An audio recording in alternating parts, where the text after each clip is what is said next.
Good morning, good afternoon, and good evening, and welcome to Season 2 of the World History and Geography GCAS as presented by Gibsonian Institute. Yes, I am aware that it is the World History class. However, we will be covering the U.S. Constitution. As I drew it up at the beginning of the year without any viruses flying around, we were going to look at revolutions around the world as well as the U.S. Revolution. Or the American Revolution, and then it would perfectly lead into the Constitution. However, our best planned ideas don't always work out, do they? Now, some of you may be aware already, but instead of doing Country of the Week this week, we will be doing Donde en el Mundo, or Where in the World, the bulletin board game that we had been doing in class. Finally was able to manage to get away to do it digitally, so you will be able to find that as posted on Google Classroom, which will be done through my Instagram account that I created for this. If we're doing everything else digitally, might as well get on there as well. So make sure you go ahead and toss a follow over there. I'll keep you up to date. Who knows, maybe we'll dabble with the memes again, depending on how much follow through we get from you guys. Now, before we get involved in Season 2 here, what I want to do is I want to wrap up one last little thing about the project we just finished up, and I want you to go back and I just want you to evaluate. You were able to pick your figures. Was it a good pick? Did you like who you picked? What did you learn about them? Did you enjoy the project? Stuff like that. So there's a questionnaire that you're going to fill out, posted on the classroom, and then we'll proceed with Season 2. All right, so Season 2, Episode 1, Before the Constitution. All right, so of course, we've got to go for our objectives. Our first one will be to outline the documents that precede the Constitution, come before the Constitution, and then we will detail the goals and outcomes of the Constitutional Convention. So let's get right into it here. This is going to be a quicker episode than you may have been having in the past, especially since considering we've just been working on the project for so long. So this is going to kind of normalize and probably round us out for the rest of the school year. We'll see. But this is going to kind of set us up, and then we will progress forward with the meat and potatoes part of the Constitution. So first, we're going to lay the groundwork here. All right, so documents prior to the Constitution. Of course, there's the Declaration of Independence, written in 1776 by Thomas Jefferson. There was a couple Thomas Jeffersons I know in this class, so good job writing the Declaration of Independence. Very landmark document in our nation's history.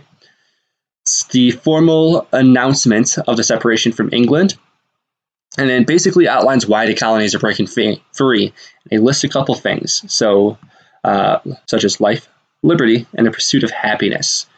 All right, the French Revolution is going to come after the American Revolution, and they're going to write that they are in pursuit of life, liberty, and brotherhood, or egalitarian, which is a little bit different. But we kind of set the groundwork for them. A lot of people, as you figured from our last unit, in the 1700s, a lot of philosophical ideas being exchanged. Thomas Jefferson is one of those guys taking part, but also taking some inspiration from some of the European ideas as well. And here we have our Declaration of Independence, of course.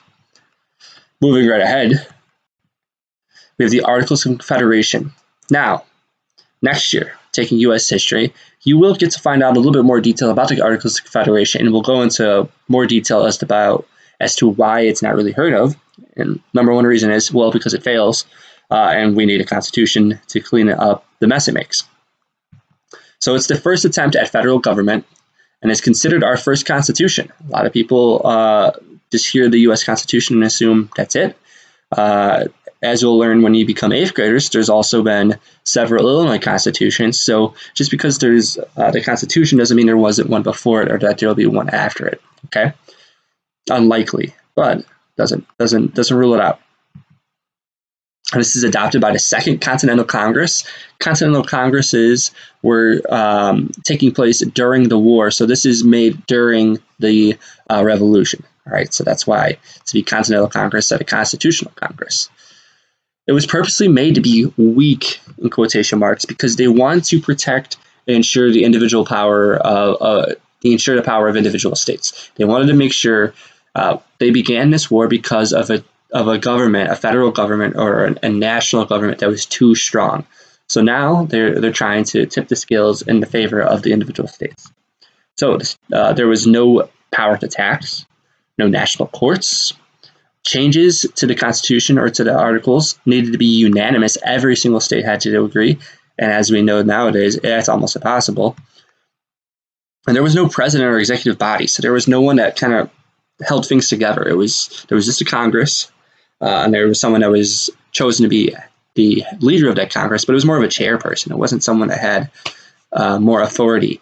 Right? Not that we need a ruler, but we know now with separation of powers and all that stuff that we'll get into that we do need these things. Shays' Rebellion is going to be what really shows how weak this is. And this is a farming rebellion because of that happens in Massachusetts. And I promise we'll go into this in more detail when the time comes. But this is really kind of the turning point for the Articles of Confederation. So this will be put into action during the war and then continue on after the war is complete. And that's when the rebellion is going to take place. And here's a little picture of the Articles of Confederation here.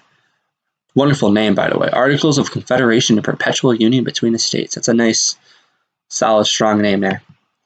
All right, moving on to the Constitutional Convention. President of the convention is George Washington, and there was 3 goals of the convention. Looking back at the articles, they were able to figure out that, 1, we need to make the Constitution the highest law in the land. This is what governs us, right? It's not the president, it's not the Congress, the Constitution. The Constitution is the laws that we follow, and the Constitution is what decides if we are behaving correctly or incorrectly.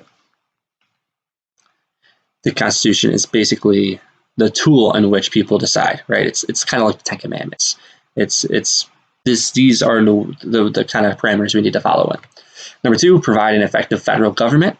Effective being a key term here, not just some shadow puppet put up. And finally, protect the rights of people by limiting the authority of the government. So we still want to make sure that we have a strong federal government that does not infringe upon the rights of individuals. Now, there was some distrust of the general people meaning everyday people, farmers, everyone else. The Electoral College, which is the vote of the elector, which we will get into more detail because I know that's a confusing concept for some. And then the popular vote.